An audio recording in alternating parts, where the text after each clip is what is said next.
أعوذ بالله من الشيطان الرجيم بسم الله الرحمن الرحيم تبت يدا أبي لهب وتب ما أغنى عنه ماله وما كسب سيصلى نارا ذات لهب وامرأته حمالة الحطب في جيدها حبل من مسد صدق اللہ العظیم۔ سامعات محترم، آج کے شو میں ہم سورۃ لہب پڑھیں گے۔ اس صورت میں نبی علیہ السلام کے چچا ابو لہب کو بد دعا دی گئی ہے، اور یہ واحد بدبخت کافر ہے جس کو نام لے کر بد دعا دی گئی قرآن میں۔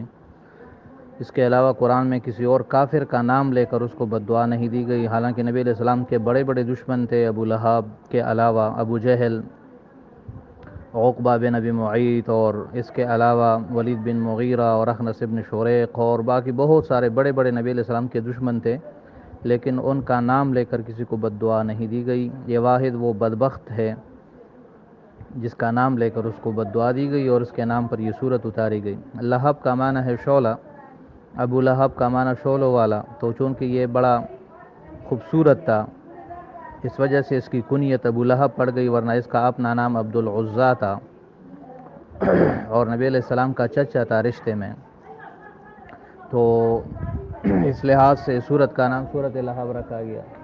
اللہ تبارک و تعالی ارشاد فرماتا ہے تبت یدا ابی لہب وتب، تبت ہلاک، یا یوں پڑھے تبت ٹوٹ جائے، یدا دونوں ہاتھ، ابی لہب وتب ابو لہب کے، وتب اور وہ ہلاک ہو گیا، یا یوں پڑھے ابو لہب کے دونوں ہاتھ ٹوٹ جائے، وتب اور وہ ہلاک ہو گیا یا وہ ہلاک ہو جائے۔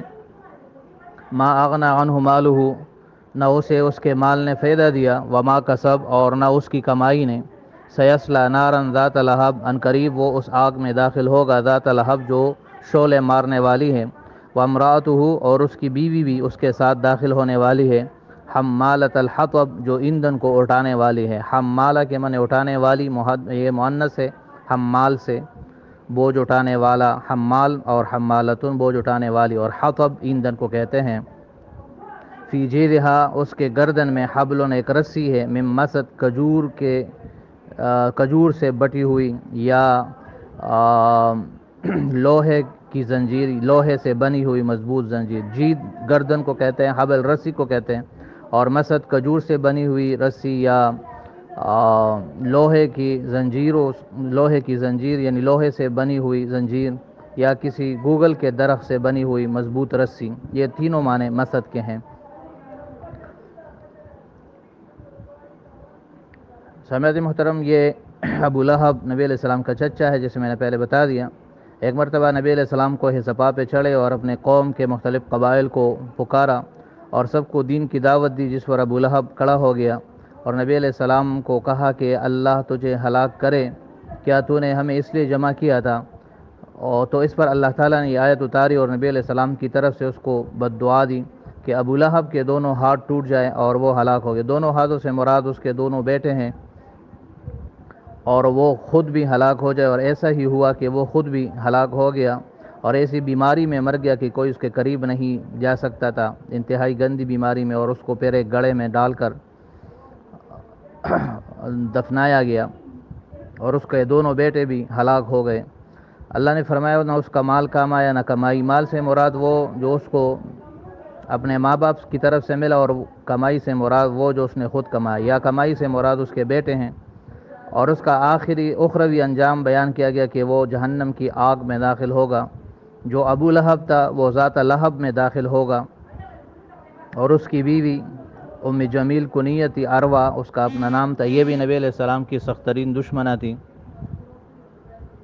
تو اس کا بھی انجام شوہر کی طرح ہوگا۔ یہ فرمایا حمالۃ الحطب، ایندھن اٹھانے والی۔ اس کا مطلب یہ ہے کہ ایندھن اٹھانے والی یعنی وہ آگ بھڑکانے والی ہے، لوگوں میں نفرت اور دشمنی پھیلانے والی ہے، چغلی کرنے والی ہے۔ یا مطلب یہ کہ وہ جب جاتی تھی جنگل کی طرف تو وہاں سے وہ لکڑیاں لاتی تھی جس میں کانٹے ہوتے تھے، اور پھر آ کر نبی علیہ السلام کے راستے میں بچھاتی تھی، تو اس برے عمل کو بھی اللہ نے ذکر کیا کہ یہ ایسی عورت ہے کہ یا تو لڑائی کی آگ بھڑکاتی رہتی ہے یا نبی علیہ السلام کے راستے میں کانٹے بچھانے والی ہے۔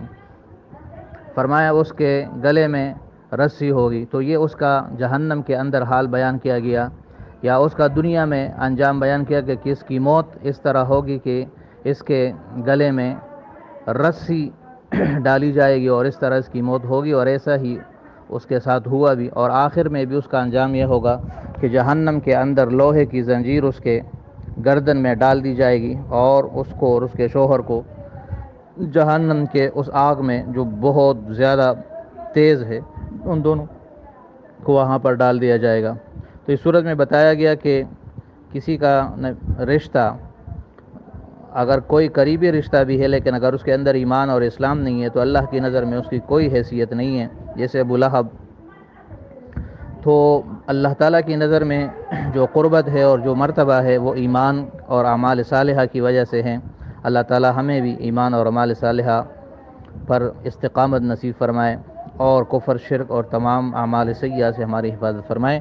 یہ اس صورت کا خلاصہ ہے، امید ہے آپ کو سمجھ آ گیا ہوگا، باقی انشاءاللہ بعد میں پڑھیں گے۔ صدق اللہ العظیم و صدق رسولہ النبی الکریم۔ السلام علیکم ورحمۃ اللہ وبرکاتہ۔